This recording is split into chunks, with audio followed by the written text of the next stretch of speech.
This is a podcast or something like that. VERBAL Journal. VERBAL Journal. What's up? Welcome to episode 95. It's a public episode. I'm not even going to look that up because I'm positive it's 95. I'm not even going to doubt myself today. Welcome to the public episode. Welcome to the public. Thanks for stopping in for a new episode of the Verbal Journal podcast. We do a lot here. We cover a lot of subjects. I've been kicking for a long time. I'm going to be celebrating 2 years of the pod in a couple weeks. And we will have a break actually for 2 weeks before that episode for unrelated reasons that I will get to shortly. And that is very exciting. I have a fun announcement regarding, well, I'll wait on that because we have a lot to cover first. Hey, how's it going? What's up? This is my podcast. I've been chilling. I think we figured we'd start by,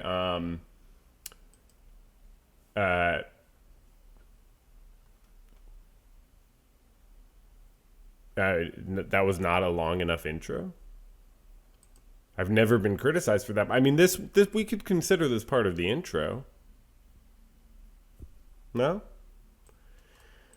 No? Okay, well, I guess that was the shortest intro we've ever done.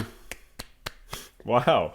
I think so. Could we get someone to go look back? Man, I wish we still had Reginald, the data guy, working for the podcast. Because he would be on that right now. I remember how he was. He would be looking that up. He'd go, 1 second. And he'd go, actually, the shortest intro was on episode. But I think it was this episode. That was the shortest intro. So let's get into the follow-ups. Follow-ups is a great segment. It's an introductory segment, but it's not always technically part of the intro. This is the previous episode, episode 94.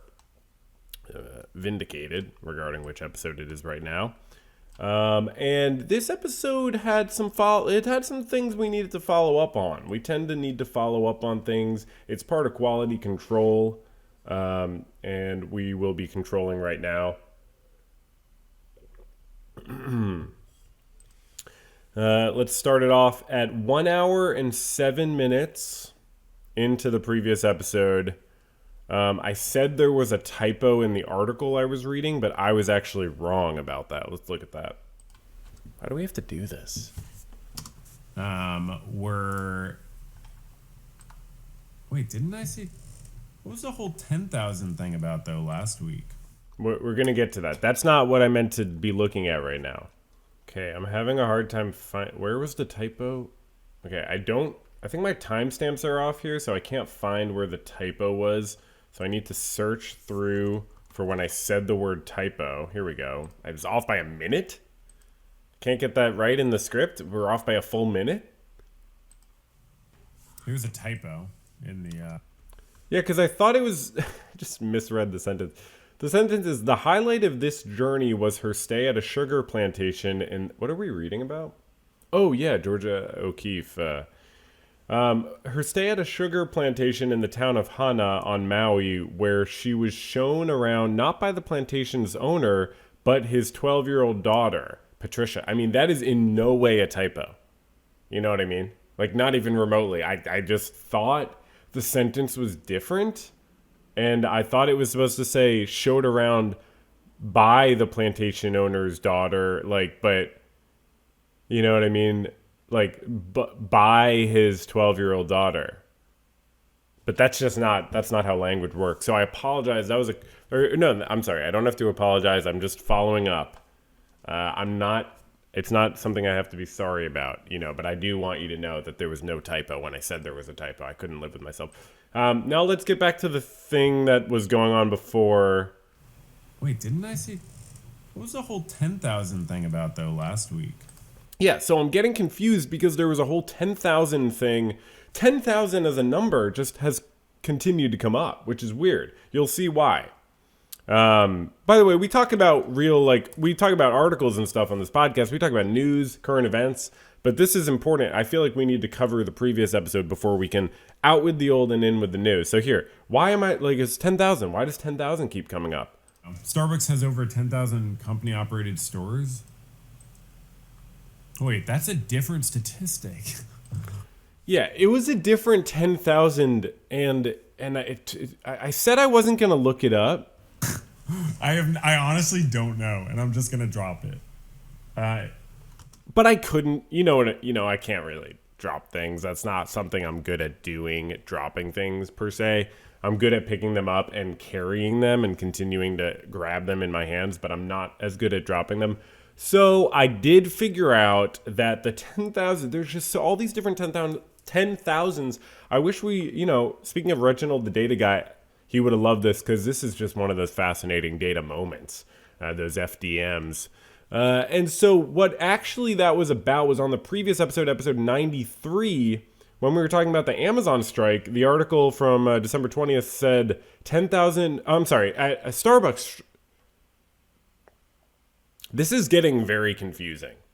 No one makes us do this, right? We don't have to. Anyways, the previous episode, 10,000 baristas are in the unions that are striking. And then we have, more recently, 10,000 company-operated stores in total, not regarding how many are unionized.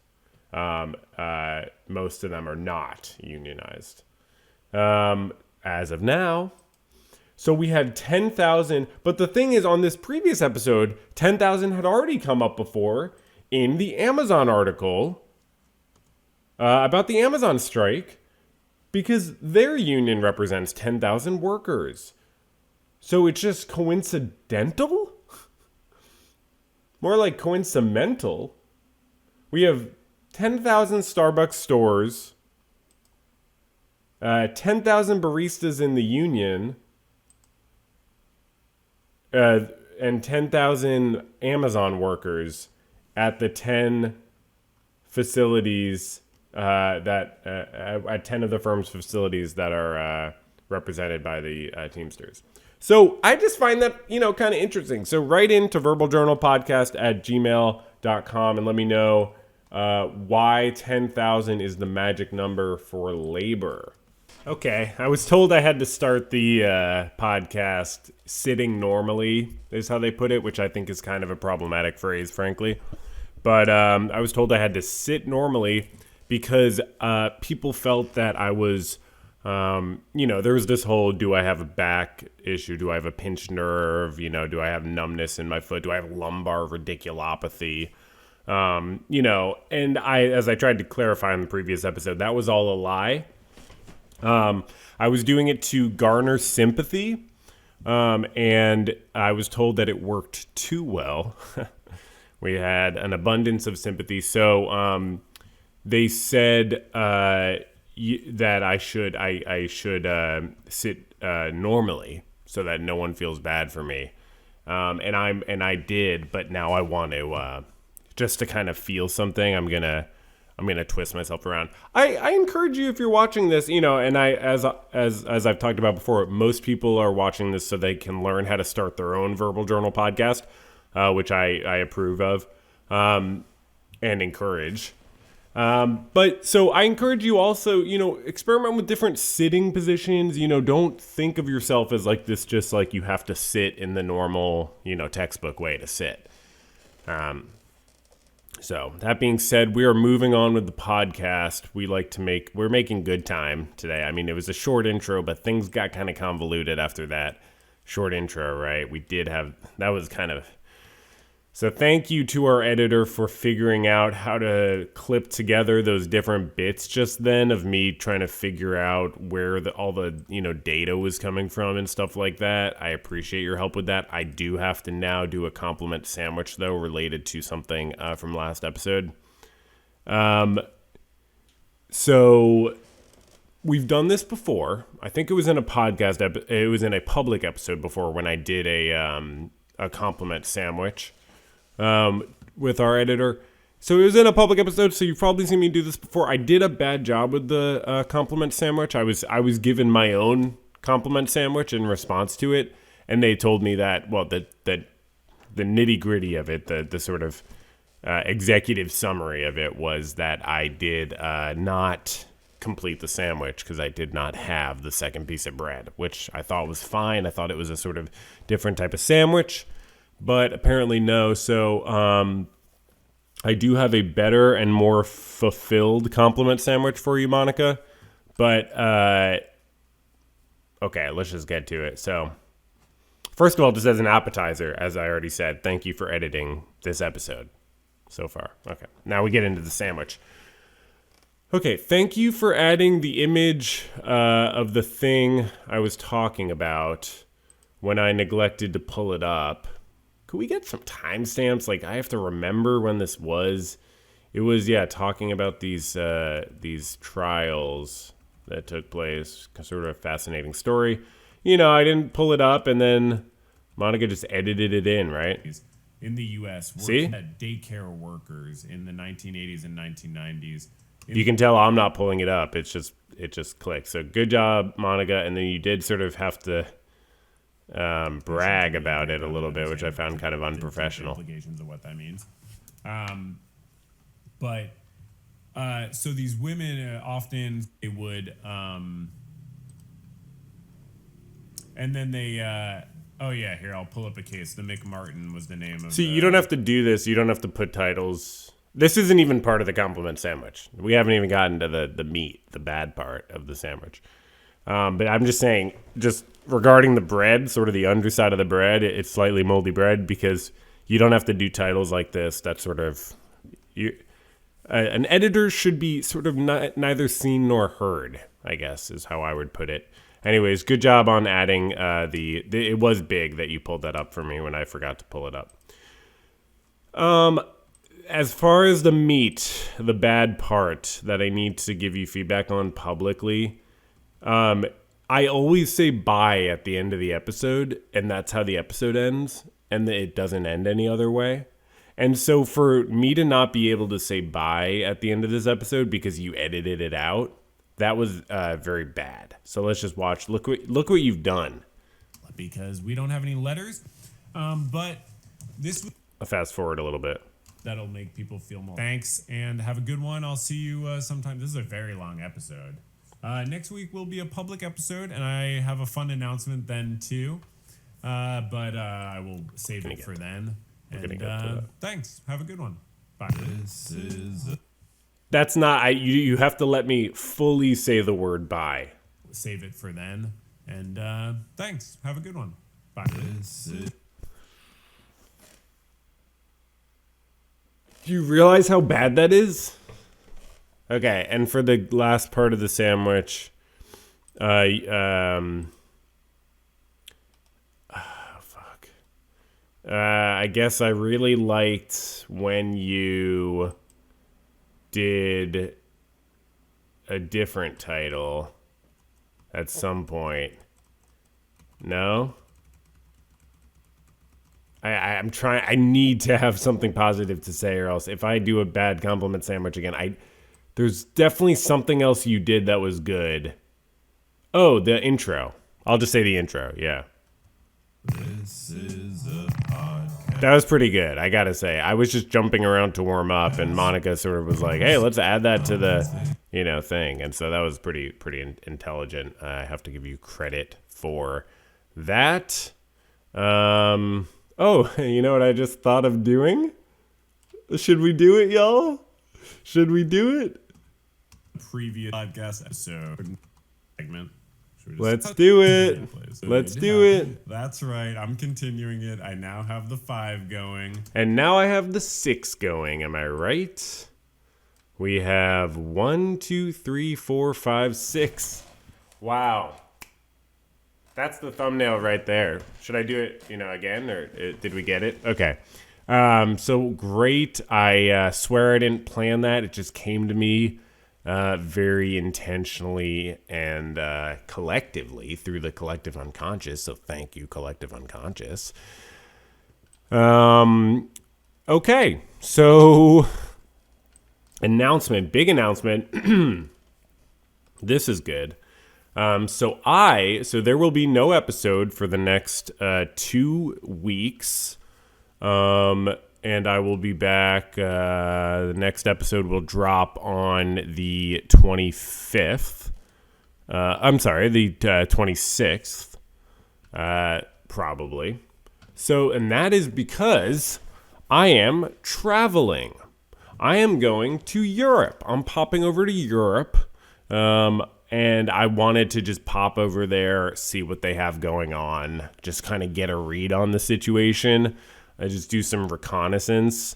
So I'm going over to Europe. It's not all podcast related, but it'll be kind of a good opportunity to just bring the podcast on tour, possibly. It's also not really main channel related, and we'll talk more about the main channel in a bit, but I wouldn't be surprised if something comes out of it. I'm going to try to be plotting and planning and keeping my mind open to what might come there, because I think you never know. So anyways, where am I going? I'm going to Vienna, and I'm going to Prague, and I'm going to Frankfurt, and I'm going to Zurich.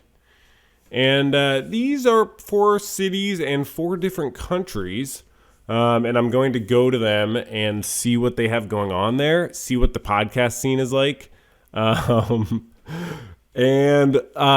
I'm actually just going to be looking at art and getting a feel for the cool art that you can see when you go other places. Because a lot of really great art just never travels, And so you have to travel. So on that note, if I do not upload any more podcasts or any content at all of any kind, if I never upload anything ever again, I unfortunately probably died in a plane crash, and I am sorry. I hope that doesn't happen, because that would be really unfortunate.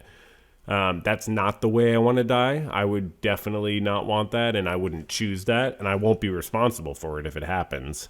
But I also won't be able to stop it from happening, probably, if it happens. That would be pretty surprising. I don't know how to fly a plane.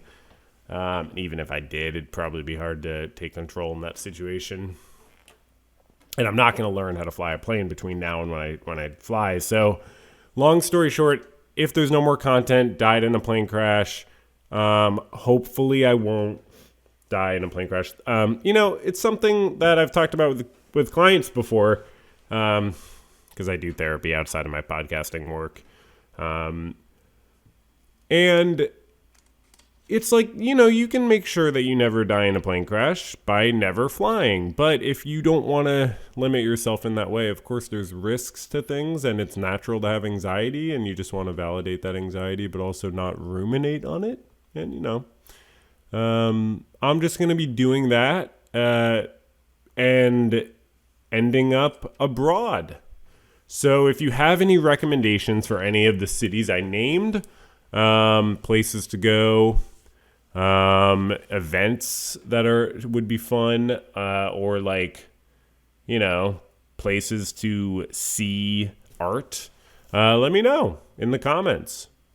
Don't write into Verbal Journal Podcast about that, because I probably won't read those until I'm back, but you can comment and so on, be like, oh, in Vienna, you should go to the Kunsthaus, and I'm like, I'll probably go to the Kunsthaus.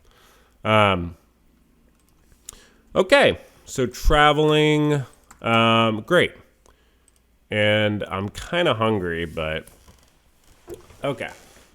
So let's look here, and I'll pull up the next segment, which is I wanted to congratulate my colleague on getting engaged. Congratulations to Mr. Beast on getting engaged. My colleague on YouTube. I gave one engagement ring to one woman.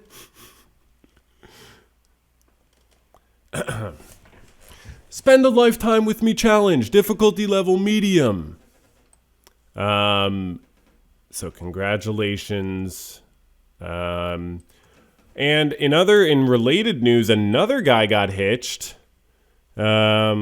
congratulations to Magnus Carlsen. And then they did get married. So kind of the news dropped and then they got married. And I don't know what this means because this website isn't in another language, apparently. I guess she's 61 years old. That's surprising. But hey, that's a different Magnus, right? Or he grew out his beard for the... Oh, I know. I've seen him in chess commentary. Great photos. Congratulations on your life together. Classic Gambit. Okay. So we used to have this section called the Grinds My Gears segment. The segment called the Grind My Gears segment. Sorry. And it was bringing a lot of negativity to the podcast. And so we had to stop doing it. And we haven't had the Grinds My Gears segment for quite a while. But for like maybe a week or two. But what we do have to try to find some middle ground with the Grinds My Gears segment coalition is we've sort of created a new segment, which is a Grinds Another Person's Gears segment. So this is a segment called the Grinds Another Person's Gears segment. And this is, okay, so Trump complains that U.S. flags will be half-staff for his inauguration day. So his gears are grinded about this, and I thought maybe we'd give some, we'd validate that and talk about that and how that's valid. So President-elect complained on Friday that American flags would still be lowered to half-staff in honor of the late President Jimmy Carter during Trump's January 20 inauguration. President Joe Biden ordered flags lowered to half-staff for 30 days from the day of Carter's death on December 29th, as is custom when a U.S. president dies. Trump, who has announced plans to attend Carter's memorial service, took issue on Friday with the flags remaining in the mourning position during his swearing-in ceremony. So he said the Democrats are all, quote, giddy. Like, that just does, like, for all the people making fun of Biden's mental acuity, validly, like, that just makes no sense. I mean, let alone capitalizing the word flag, like and using the word half-mast. Like, putting giddy in quotes makes no sense. Who would have used that word? Like, in what context would someone else have used that word? Okay. The Democrats are all giddy about our magnificent American flag potentially being at half-mast. He's quoting someone who doesn't know what word to use. During my inauguration, Trump said, employing a term frequently used for the lowered position when the flag is on a ship. They think it's so great, they're so happy about it because in actuality, they don't love our country. They only think about themselves. Yes, that is what's going on here, is other people are only thinking about themselves. Yes.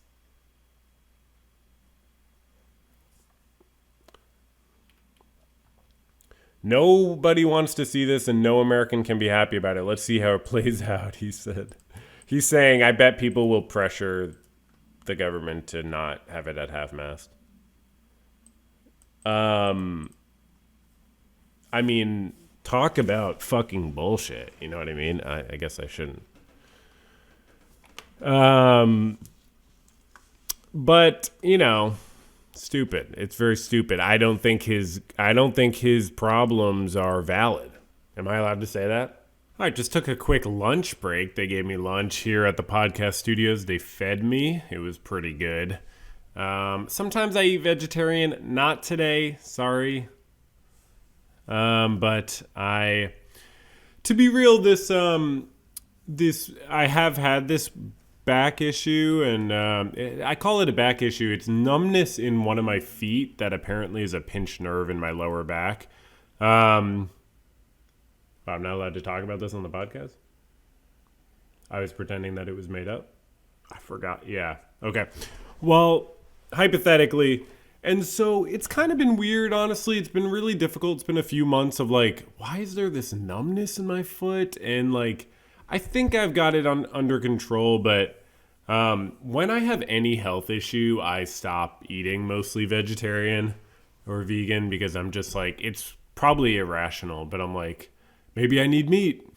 So I had the podcast studio chef here cook me up some ground beef mixed with broccoli and white rice, and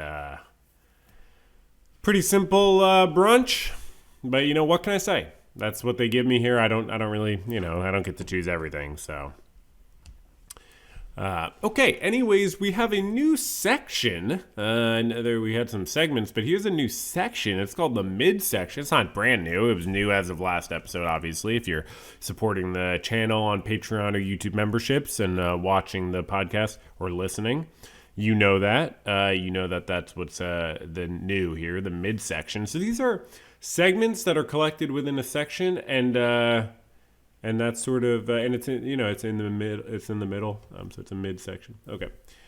First up, the Golden Globes is tonight. Welcome to the Golden Globes, which is going to be happening tonight. I just wanted to give my take on this, I guess. But I don't actually know anything about any of it. I have not seen any of these. September 5th, is that a typo? Is it supposed to be September 11th? There's another day in September now people are paying attention to? That's not. I've never seen any of these movies.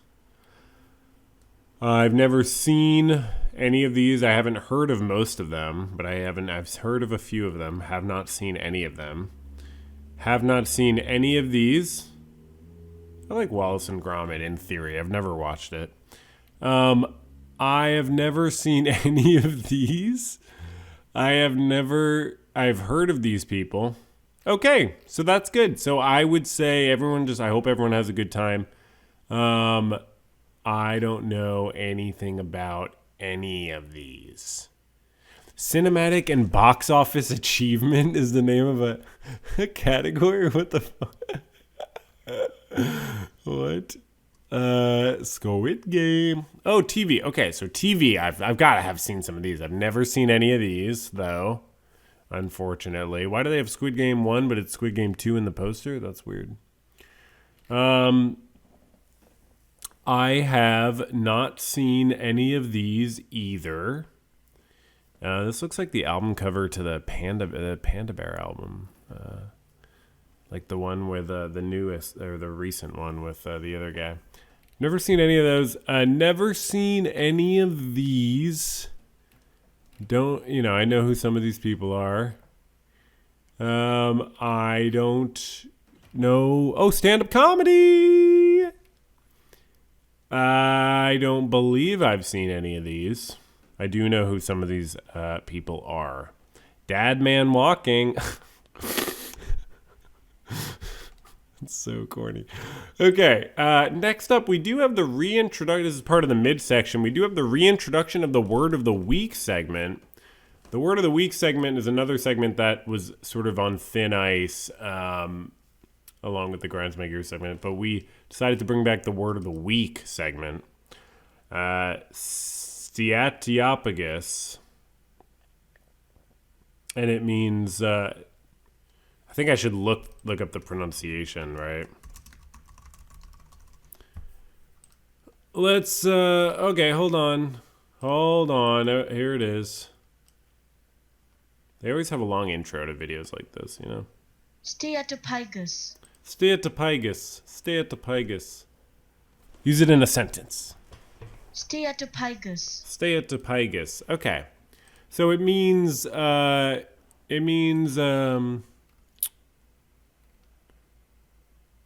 it's something to do with your butt. I can't really figure it out, but I read it in an art book.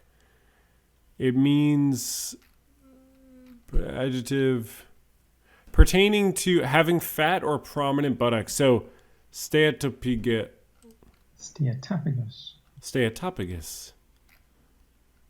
Steatophagus. Steatophagus. Steatophagus. Steatophagus. Okay. So that's the word of the week. You could use that in a sentence like, hey, I'm having a steatophagus.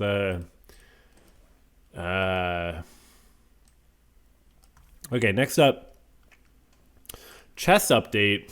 Oh, yeah, a lot of drama in the chess world. Before getting married, he was playing in the World Blitz Chess Championship. So this is like 5-minute game chess championship. You know, long knockout series over like 2 days or 1 day or something. After a whole long round robin before that. It was like, or like whatever, or not a round robin, just a tournament. It was just a long tournament. Then at the end of it, it's Magnus playing Jan Nepomniachtchi. It's a rematch of what? The 2019 World Chess Championship? Or 2021, I'm sorry. And you know, it was a great matchup. And then they went into, sorry. I'm getting ahead of myself.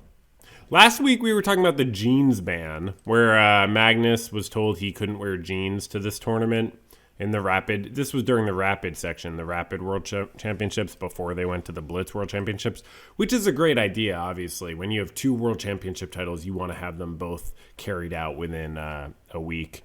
That's very normal and professional, and definitely not just chess.com hijacking the FIDE structure. In my opinion, I don't really know anything. Okay, anyways, FIDE reversed the jeans ban. Magnus came back for Blitz, made it to the quarterfinals. I saw him beat Hans in the quarterfinal, Hans Niemann of the Blitz World Chess Championship in the first round of the knockouts. Magnus lost a game to Hans, but then beat him 2 times in a row to win the match, which is crazy.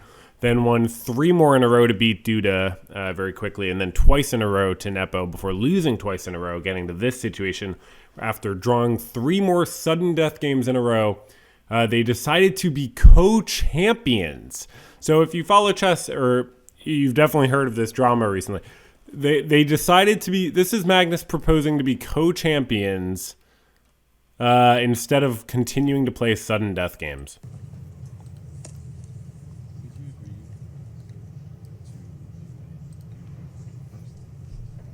Jan is like, are you kidding me? And it is surprising that Jan immediately says sure. I mean, it's very, very surprising. Like, I was watching this live. None of the commentators thought that FIDE would agree to it when they proposed it to the international. Because they just got up and proposed it to the arbiters. The arbiters called their bosses.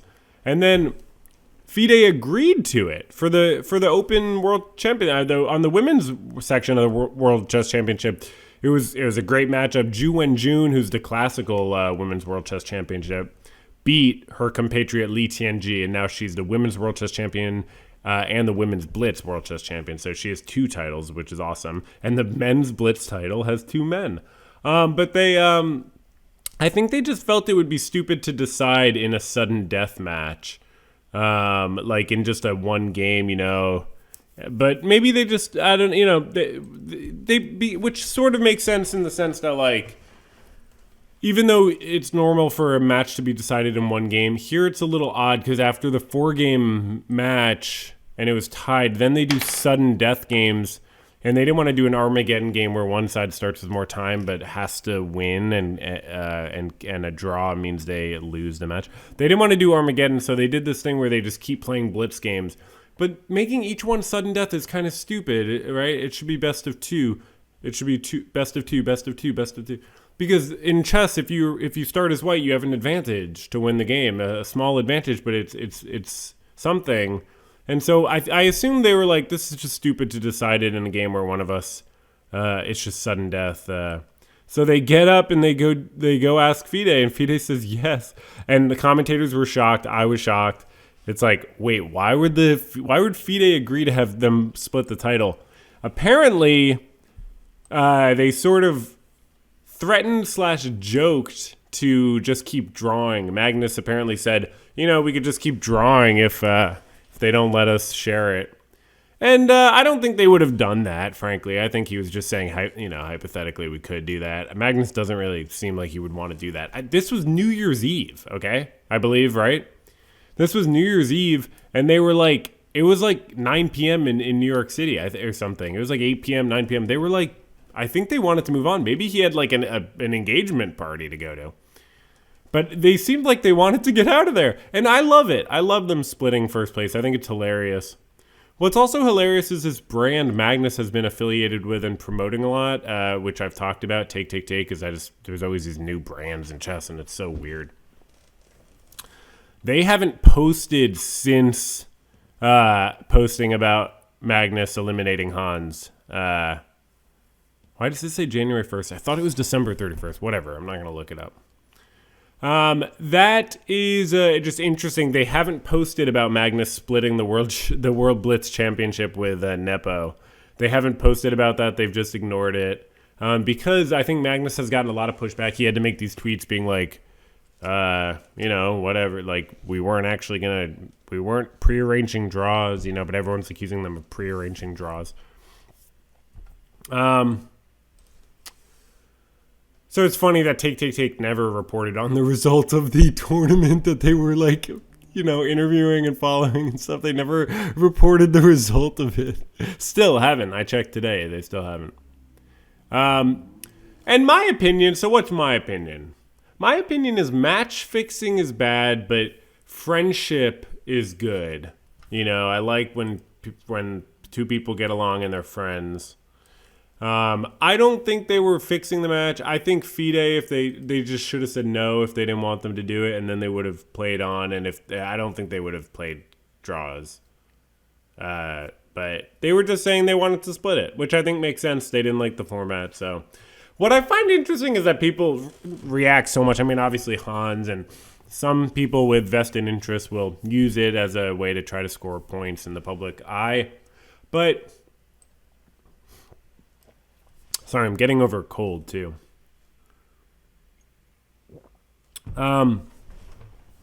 Really though, who cares? Like who actually cares? Oh, but the women had to fight it out. Oh, but other champions have to fight it out in their own tournaments. Like, okay, but who cares? Literally, who does it affect? Who cares? It'll be interesting for the organizers next year to try to, how do they factor that in? I don't know. I guess it doesn't matter, right? Because someone else wins. Yeah, it's not like the World Chess Championship where you play because you have the title. Like you play in the tournament like anyone else. Anyway, so FIDE, Magnus is sort of going to war with FIDE, as he said. So that's kind of interesting. By the way, I just wanted to follow up. I've been equivocal on previous episodes about the result of the lawsuit where Hans Niemann, after being accused of cheating by Magnus at the Sinkefeld Cup a couple years ago in St. Louis, Hans ended up suing Magnus and Chess.com and Hikaru Nakamura. I had been sort of equivocal because I thought I said things on previous podcasts like, oh, Hans didn't lose the lawsuit, but he didn't win. He did definitely lose the lawsuit. It was dismissed. Unless I'm misunderstanding, it's hard to give your take on something like legal. But it was a dismissed case. 1 charge with prejudice, 2 without, meaning he can refile the charges, but he won't, I don't think. He lost the case fully. Nothing he said was substantiated, and the accusations against him stand. Including Chess.com having stood by their report that said he cheated like over 100 times, sometimes in money tournaments, on their website, according to them. But there is obviously very legitimate criticism to be had of all three, Magnus, Chess.com, and Hikaru, as well as how Fabiano handled it with his podcast. But that doesn't make Hans Niemann a very fun guy, But anyways. Close some windows. Now, okay, horizontal integration desk segment. I'm sorry. This is not part of the desk section. This is part of the mid section, so things are not desks. They're just regular segments. Sorry about that. I posted on the main channel anything you'd like discussed on the VJP this Sunday. And I think we got throttled again in the algorithm. And I'm sorry, Tom, to our marketing department. I don't like my own posts. I'm sorry, Tom, about the marketing. I don't know why we keep getting throttled. I thought I was allowed to share the podcast channel. I don't know why we're getting throttled. I'd love to hear your New Year's resolutions, if any. Wow, my phone just restarted. Okay. That's great. When I'm traveling, I'm going to make sure to print out my train tickets and stuff. Because you never know with your phone. Okay. My New Year's resolution, honestly, this lumbar radiculopathy has been absolutely radiculopatous. I really look forward to taking care of my body in this new year and just doing everything I can, listening to my body, getting more in touch with my body, and exercising more, and just doing everything I can to be healthy and live the best life I can. I also look forward to uploading a big main channel video in the next month or two. So but that's not a resolution. That's just a goal. And I guess another resolution, I don't know, be healthy is sort of a classic, was a little cliche. Maybe go with the flow a little bit better. There are some times in my life where I don't go with the flow as well as I'd like to. So, going with the flow better, say yes to things unless there's a really good reason not to. So yeah. Really weird requests. Have to talk about a show or movie. Okay. I don't know any of this stuff. I have heard of Silent Hill, but this sounds interesting. Really love the channel. Appreciate the free episodes. Thanks. To throw in some more. Well, that's not this too. Okay, these are good. I'll think about them. I don't know anything about them. But thank you for all the recommendations, and thank you so much. Peace. And this person, can you read this on the screen? I don't know what's showing right now. Yeah, you can see it. Studying psychology, where to start? Well, I guess go to class. No, I'm just kidding. I don't know what you mean. If you mean in school, I would just, try to take all the good, interesting classes you get. If you're just studying, I guess I don't know, I would read, current research is kind of nice. Go to Google Scholar and just search like some concept that you're interested in. Try to answer. Oh, here's a good idea. Come up with an interesting psychological question you have, like how do we deal with cravings for addiction, or what are the effects of coffee on your ability to do a coherent podcast, or come up with some question and then investigate, see if you can actually find research. And you got to have a question that research would actually study. And then try to find if there's actual research about that question. It can take like an hour to find the right thing sometimes, or longer. I would also look into, you can read old theorists, but I mean, I guess I would read about like family systems psychology. I would read about, I'm trying to think of this particular word.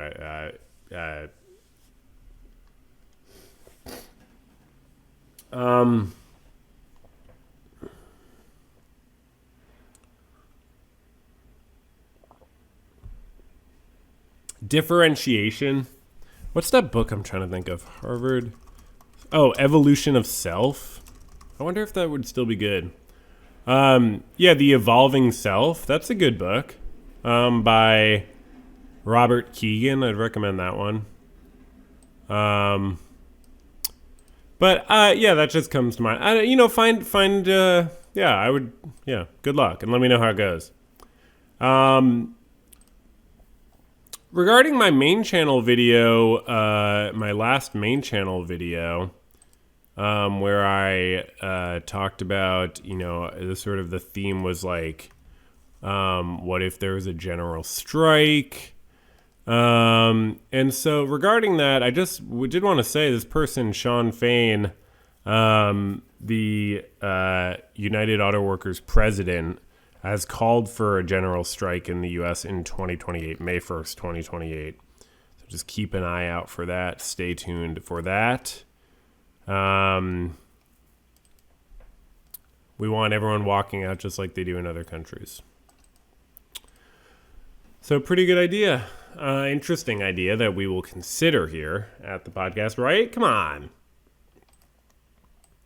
Okay, next up, the big Tesla news. I'm sure everyone has heard about the big Tesla news. It's obviously the big story recently about Tesla, involving Tesla. which is that their annual deliveries fell for the first time as competition hurt their demand. They're missing their estimates. Their shares of their company are falling. Their registrations of vehicles in Europe in October fell 24%. They got competition, and their profit margin is being pinched. So, and then also their sales dropped 1.1% in 2024, first annual decline in a dozen years. So, it's the big Tesla story, and that's the midsection. So that's the midsection where that's sort of the midsection where we talk about the mid stuff. And yeah, next up we have the main section. I'm sorry about not having a main section last week because the intro of the midsection, because it was last week was the introduction of the midsection, so I didn't want to have a main section because I thought it would kind of distract from the midsection that was kind of new. So I didn't want to step on any toes. But this is the main section this week, which is that the drug makers are raising U.S. prices on over 250 medicines starting January 1st. So if you are a U.S. person, just know that drug makers are planning to raise prices, including on COVID treatment and cancer cell therapies and vaccines at the start of 2025. Increases are below 10%, most well below the median price of the increase. The median price increase of the drugs being hiked is 4.5%, in line for the median for all price increases last year. So problem is we're not all making 4.5% more than we did last year. We're lucky if we are sometimes. U.S. pays most for prescription medications, more than any other country. And incoming president vowed to lower costs. Yeah, we'll see how that goes. He might lower accessibility. The cost can't be high if you can't access the medication. Reuters analysis for new drugs found that pharmaceutical companies launched new U.S. drugs in 2023 at prices 35% higher than in 2022. Wow. Cancer cell therapy is going up. Cost of living, cost of surviving is going up. One of the companies said that the company is committed to achieving unfettered patient access. Okay. Pfizer said they're doing it below inflation. And help support drug development and offset costs. I wonder how much the CEO of Pfizer makes. Or any of the executives on the board. So that was the main section. We like to keep the main section short. That's the problem with a lot of podcasts is they don't understand just because it's the main section, it doesn't have to be long. It could be one of the shortest possible sections. Okay, so now we are going into the desks section. I've had some stress around the desk section for months, obviously. I did admit last time that it has to be totally rethunk. It doesn't really make sense to put art and politics on the same level, to have art desks and then politics desks. I don't really know what we're going to do with this desk section. That's part of why I booked this trip to Europe, to try to just get away from it all, desk section wise, and just try to understand maybe what could be done with it. For this episode, we're sort of just continuing it as is, but with that acknowledgement that, maybe it is all about politics. Maybe politics should just dominate art. So let's talk about politics. It's or political events. We have Israel's violence against Palestinians worsening and it's just the fact that it's been 10 it's been 10, 11, 12 it's been 15 months now since October 7th or so. I mean, it's like 45,000. Oh, it said 15 right here. 45,581 people dead. And Israel, unbelievable. Because this is just this is on January 3rd. So just in the last couple of days, on Friday, so it was like Thursday to Friday that, oh my God, Palestinians said killed nearly 100 people. It's just unbelievable that the U.S., like my country, is just funding this. And like, it seems like Israel's probably just, I know that the right wing obviously likes the right wing in the U.S. here, and there's this massive connection. They're connected to the liberals too here, but like, I guess they're just doing as much as they can so that they can hand Donald Trump and the Republicans a sort of like token thing by like making their ceasefire. Well, first of all, they only want to do a ceasefire when they've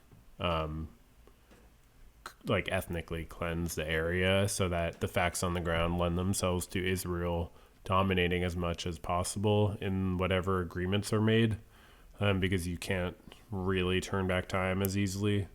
Or turn back, what the land looks like and who is there. So they're killing as many people as they can for that reason, and then probably also trying to coordinate the ceasefire and the any sort of semblance of peace with the new administration as some sort of nice offering, because they know probably it would flatter this guy's ego to pretend like he had anything to do with it, which he'll do anyways, obviously. And then today, they killed 14 more people in airstrikes on these areas of Gaza. They've just decimated the area. Airstrike police headquarters. There's obviously like no more health facilities even in Gaza after what they've done to the last hospital. 5 killed in airstrike on a house. Palestinian medics say 4 others in northern Gaza. Israel's targeting more than 100 sites. Maybe there's so many targets. Maybe the plan's wrong if there's so many targets, Oh, Hamas militants. Yeah, I bet it did, just like we were always killing, ISIS militants and so on. I know we actually have killed militants. The question is, who gets to decide who's a militant? It seems retrospective. They didn't comment on Sunday's strikes. It's just unbelievable that this is still going on, and we need to always be giving it our attention, and it's just horrifying. Other people have said this before, but like,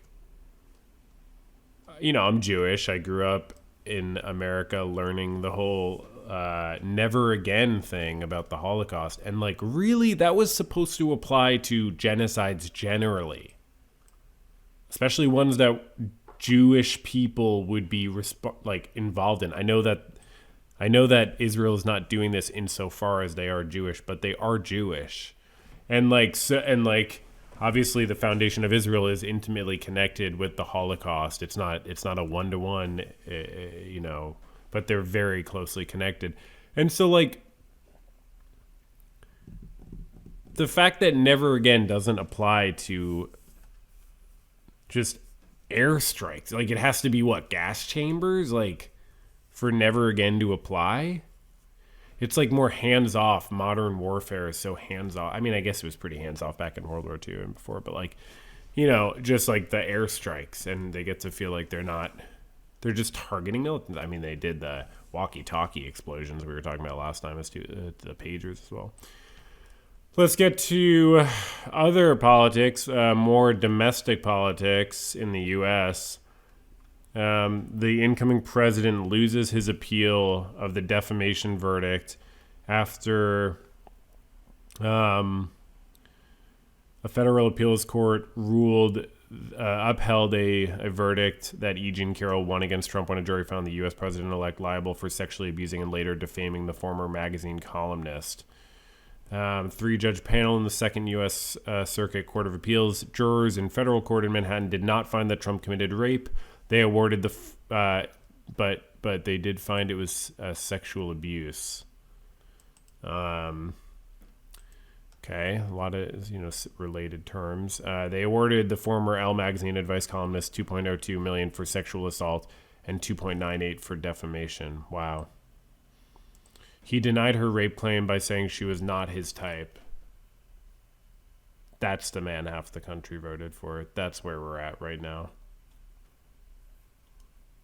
Oh, but at least he's got flair. In other news, he must be sentenced in a different case. Obviously not going to go to jail. He's going to be sentenced in a few days. When he was convicted on charges involving hush money paid to a porn star, which is fine. I mean, I didn't mean to say it like that. It's fine to pay money to porn stars. I mean,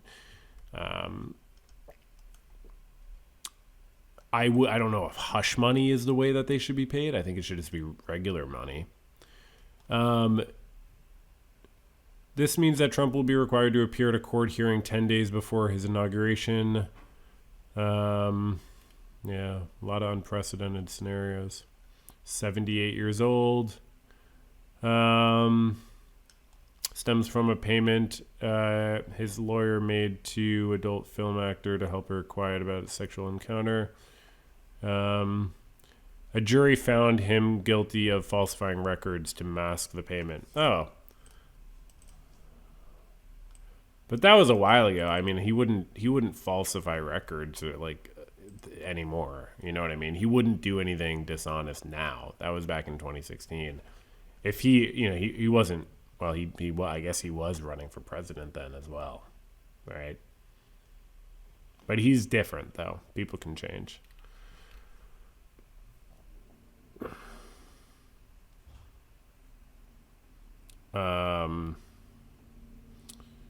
Unrelenting and unsubstantiated attacks against the integrity of the criminal proceeding, and noted that he had found him guilty of 10 counts of contempt during the trial for repeatedly violating an order restricting out-of-court statements about witnesses. Oh, okay. Well, there's some sort of accountability, some sort of a consequence for that, or no? Next up, we have another politics desk. U.S. Military Appeals Court says plea deals related to 9/11 attacks may proceed. U.S. Military Appeals Court ruled that 2 plea deals related to the man accused of masterminding September 11th attacks and 2 accomplices can proceed. So the plea deals, the Defense Secretary Lloyd Austin tried to rescind the plea deals back in August, but in November, a U.S. judge said, nope, gotta stick with the plea deals, which means that the 3 men could plead guilty and not face the death penalty. Why do we have the death penalty? It's like, what difference does it make? I wonder if is there a good evidence here? They're accused. Human rights experts have condemned torture. Oh, they're held at Guantanamo Bay in off the coast or on the coast of Cuba, set up in 2002 by George W. Bush to detain foreign militant suspects. That's good. You want jails on other countries' territories, so they're not subject to your laws. You don't want your jails to be subject to your laws. The jails are where you hold people who don't follow the laws. It's not, but you don't want the jails themselves to be subject to the laws. That's how you get a micromanaging type of situation. Human rights experts, including the United Nations, have condemned torture at Guantanamo Bay and elsewhere during the so-called war on terror and demanded an apology from Washington. Barack Obama acknowledged that the U.S. had engaged in torture and said it was contrary to our values. Citation needed on it being contrary to U.S. values. So, no, it obviously is, and it's good for him to say that. I guess. Separately on Monday, the Pentagon said, even though he was doing a lot of things that were also contrary to our values, the Pentagon said that one of the longest held detainees at Guantanamo Bay was repatriated from the detention facility to his home country of Tunisia. He was held without charge for over 20 years. They held this man without charge for over 20 years in Guantanamo Bay or similar places. 26 detainees remained at the facility, of whom 14 are eligible for transfer. Wonder how many have been convicted of a crime. Next up, politics desk. U.S. Justice Department finds violations in Oklahoma's treatment of mentally ill. The state of Oklahoma is violating federal law by unnecessarily committing people with mental illness and drug abuse disorders to psychiatric hospitals, U.S. Department concluded in a report. The report found that Oklahoma City, the state's largest city, defaults to sending police officers to deal with mental health crises even when there is no public safety threat. That's a big risk. And sometimes they resort to force, as police officers do. When you're a hammer, you think everything's a nail. People are not receiving the support they need. The state of Oklahoma and Oklahoma City violated a provision of the ADA that police routinely discriminated against people with behavioral health disabilities. Wow. The latest police oversight investigations completed by the Justice Department. Wow. 9 of the 12 police department probes that began under Joe Biden's administration have released findings. 5 investigations since Trump won the November. 5 were wrapped up just since November 5th. Wow. Because they were like, this is never going to be finished if we don't finish it now. We will closely... okay.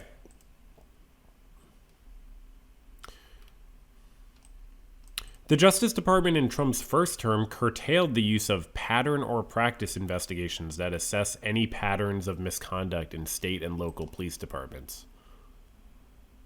But Harris is not a good candidate. The Republicans are worse on almost every issue. They are sometimes marginal, sometimes significant, but they are worse on every issue. They don't want to find patterns. This is what lack of pattern recognition does on a political level. Also on Friday, the Justice Department's Civil Rights Division said it reached a court agreement with Georgia's Fulton County to enforce reforms to the county jail. The department in November found that the county, which includes the city of Atlanta, systematically violates the constitutional rights of the people it incarcerates. Wow. Very vulnerable population. Political desk, as Musk gains influence, questions hover over U.S. probes into his empire. Oh, I'm sure they'll look into his empire, right? Last month, in the waning days of the Biden administration, the SEC set a tight deadline of several days for demanding that Elon Musk pay a settlement or face civil charges relating to alleged securities violations during his $44 billion takeover of Twitter in 2022. SEC spokesperson declined to comment on the incident. SEC is the only investigative agency Musk has defied and accused of political is not the. I'm sorry. That'd be a funny thing for an article to say. The SEC is the only investigative agency he has defied. Okay, it's not the only investigative agency Musk has defied, and the fact that they have these one-syllable like power last names should not be underestimated.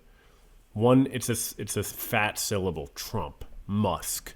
It's one syllable, but with a little bit of tail of it. It's like Trump, Musk. One-syllable names are good. They're very powerful. Frank. You know what I mean? Musk has defied and accused of political harassment. A lot of them. He is a billionaire oligarch, has long railed against government oversight, portraying himself as a victim of bureaucratic zealots. Okay, Musk spent more than $250 million, $250 million more than that to help elect Musk, rather than the guy who appointed the guy who's investigating him. Trump has named a new SEC chair, and Musk has a lot of clout with the Republican administration, but he's got at least 20 investigations affecting his businesses going on in the federal government and regulatory actions, according to 3 sources familiar with SpaceX and Tesla operations. I wonder if the fact that he has 20 investigations going on of his companies, I wonder if that has anything to do with... Oh, and last year was the first year Tesla stock went down, right? Or lost money or whatever that was. I wonder if that has anything to do with why he spent so much money to buy the government, to make the government how he wanted it. I mean, it is very possible Trump wouldn't have won. Like, you never know. I mean, billionaires take different sizes. There's all kinds of billionaires, but $250 million? That's a lot of money.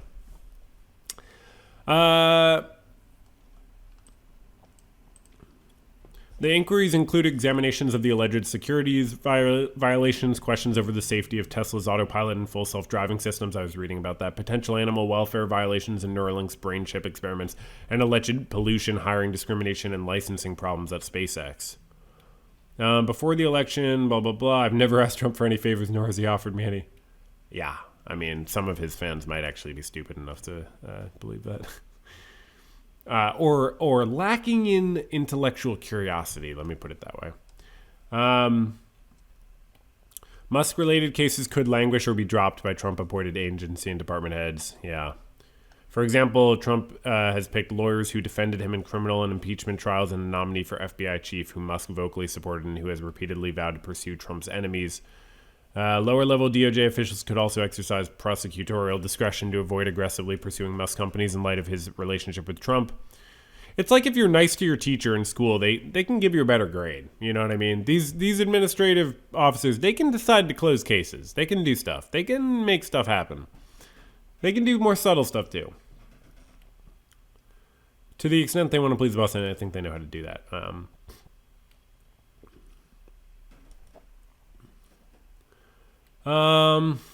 Okay.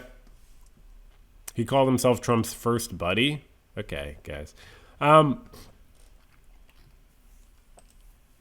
Okay, we actually finally have an arts desk. After all that politics, we actually finally have an arts desk. This is from Pitchfork. This is not the most. This is not the most arts desk, right?